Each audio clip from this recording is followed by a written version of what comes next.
2 mois, 10 jours d'audience. Du 1er juillet au 11 septembre, le Palais de l'Unité s'est transformé en un véritable théâtre de consultation, d'évaluation et de prospection politique.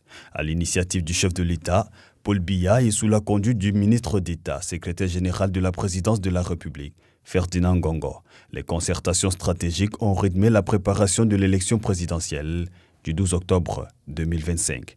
Premier invité, les membres du gouvernement et parlementaires du RDPC, venus des 10 régions.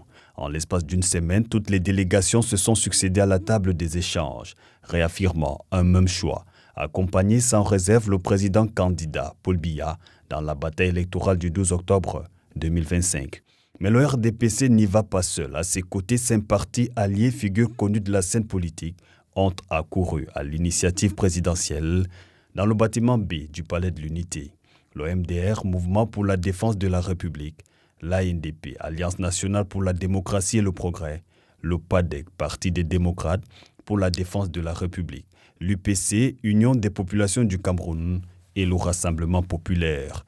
Tous ont renouvelé leur pacte de fidélité, convaincus de ce que l'avenir se joue dans la continuité.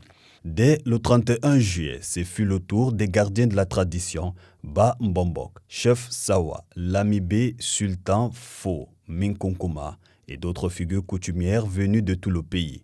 Au total, 223 dignitaires traditionnels, parmi les plus influents, ont solennellement pris position aux côtés du président de la République, Paul Biya. Les confessions religieuses ont également eu leur moment liturgique.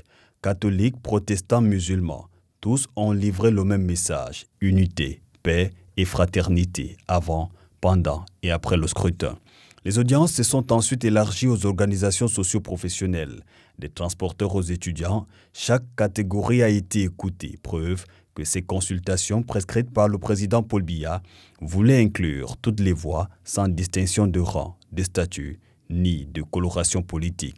Au terme de ce marathon politique, des partis aux chefferies, des religieux aux organisations socio-professionnelles, toutes les sensibilités se sont exprimées. Ce dialogue inclusif traduit la volonté du chef de l'État, Paul Biya, d'écouter toutes les composantes de la société pour mieux consolider l'unité nationale et sécuriser le processus électoral à l'approche du 12 octobre.